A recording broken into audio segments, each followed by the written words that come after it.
What's up, everybody? Welcome back to the I Can Only Be G channel. It's your girl G. Hope everybody's doing great. As you can see by this clip right here, we're getting into some body butter. So stay tuned if you want to see how I came up with this passion pineapple body butter. So let's get into it. Today I'm going to be working with mango butter. Now, mango butter is a great addition to any body butter. It's one of the softer butters. As you can see here, I'm just scooping it out so easy.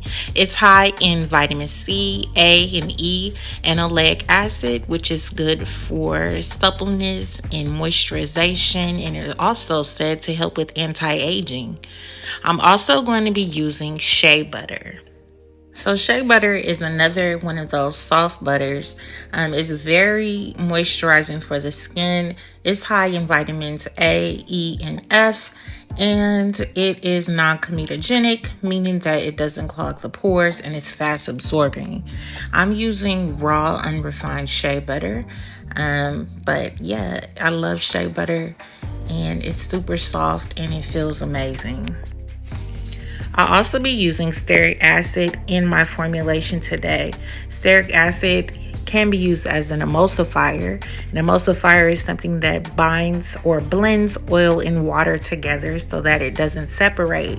It also can be used as a hardening agent, something that gives the body butter a little bit more firm. It also raises the melting point. Stearic acid's melting point is about 156 degrees Fahrenheit. So including this, I included at 3%, will actually raise the melting point of the whole formulation so that it won't be as easy to melt. And that's what I'm really hoping for. So now I'm just going to put all those butters and oil. Sorry, I didn't do any oil yet, but I'm just putting all the butters in the double boiler so that it can boil down. So while my butters and stearic acid is boiling down on the double boiler, I'm going to be measuring out my oils. Today I'm going to be using sweet almond oil and jojoba oil. Now, sweet almond oil is high in vitamin E, which can be a UV protectant, which protects your skin from sun damage and has anti-aging properties. Jojoba oil is also another lightweight oil, and that acts as the oil in your skin, so it's super moisturizing and just very, very decadent. I love jojoba oil. I don't add my oils to the double boiler because I don't want the oils to lose some of its healing properties and degenerate by the heat. So I add that after it's come off the double boiler and cool down a bit.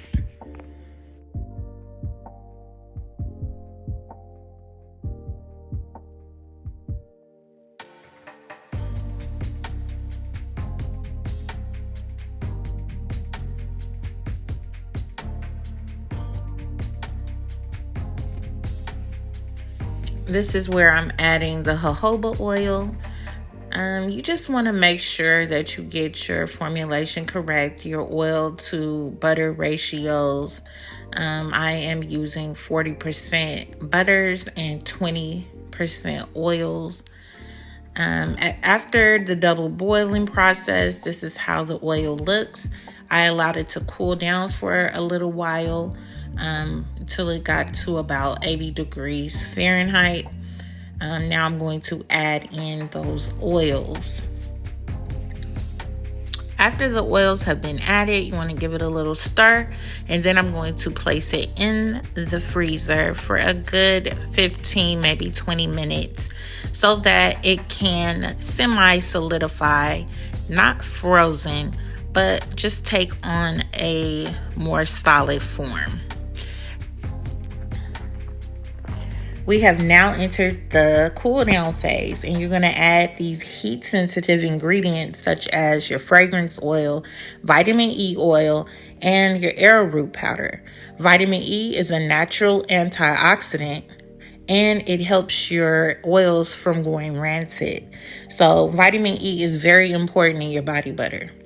And I'm just loving this pineapple fragrance that I got from Nature's I forgot the name of it, guys, but I will link it down below. It's very nice and long lasting.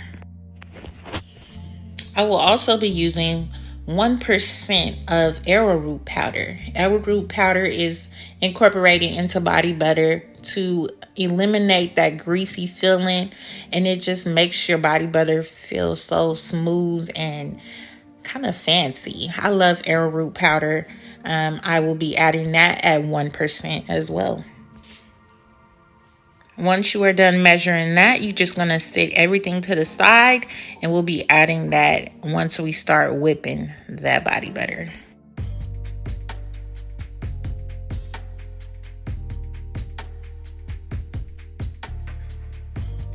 Now for the fun part, it's time to whip it. This is the consistency you want to have. It is kind of solidified on the top layer, but in the inside, it's still a little oily or liquid. So you're just going to take your hand mixer. I'm using my hand mixer today because this is a small batch and it's just easier to use it. But if you have a stand mixer, you can go ahead and use that as well. So you want to make sure you get everything. Sometimes it sticks to the bottom and the sides of your bowl. So you just want to work that mixer, work it to get those spaces in those areas.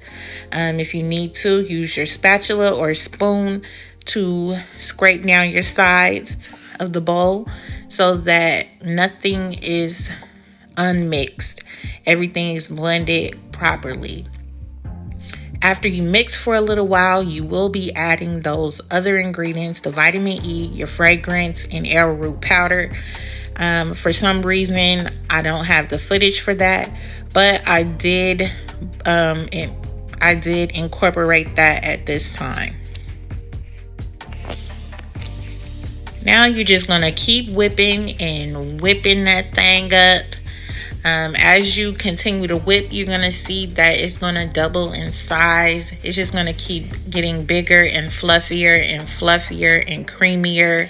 Also, that stearic acid is doing its job because it is starting to get more thick and solidified, which is what I wanted. Yet it's still fluffy. So look at that, you guys. I don't even have words. That is so beautiful. You just want to lick it, but don't lick it. Okay. It's nice. It's fluffy. It's everything. This is what we live for, to make body butter. I love this part. So you're just going to keep whipping and getting that thing nice and fluffy. Now, I live on the West Coast in California, and it is a hot day. I don't recommend making body butter when it's hot because, it gave me the blues. And I did have to put it in the refrigerator a couple of times because the humidity and the heat was really melting. So, for people out there who make body butter and film these videos and things like that, hats off to y'all because sometimes we go through it. But anyway, now I'm adding my mica powders to the body butter. I'm going for a rainbow effect, so I'll be adding 4 different colors. I purchased my micas off of Etsy. I will link that down below as well.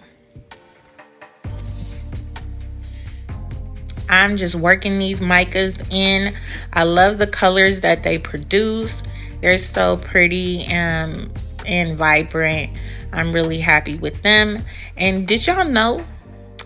Comment down below if y'all know if this is really true that we are not allowed to use neon colors in body butter. That's something I just learned.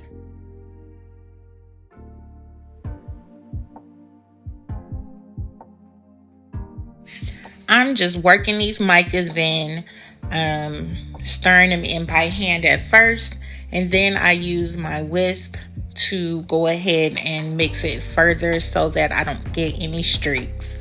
After that, I'm going to put it in the piping bag, and y'all can look at my struggle piping.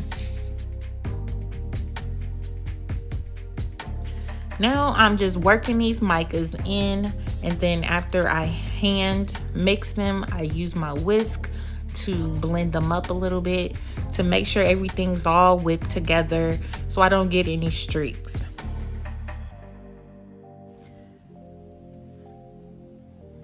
Then we'll be coming to the close of the video.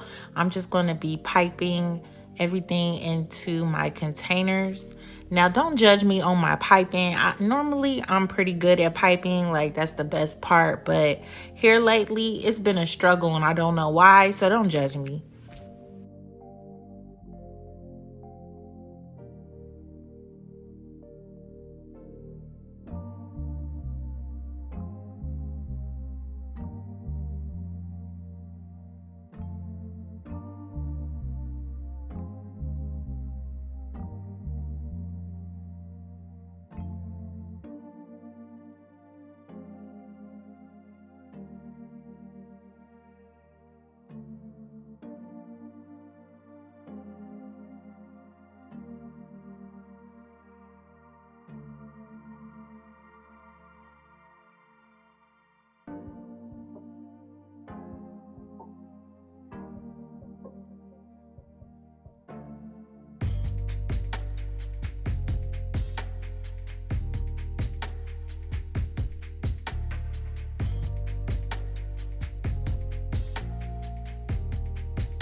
And that's it, you guys.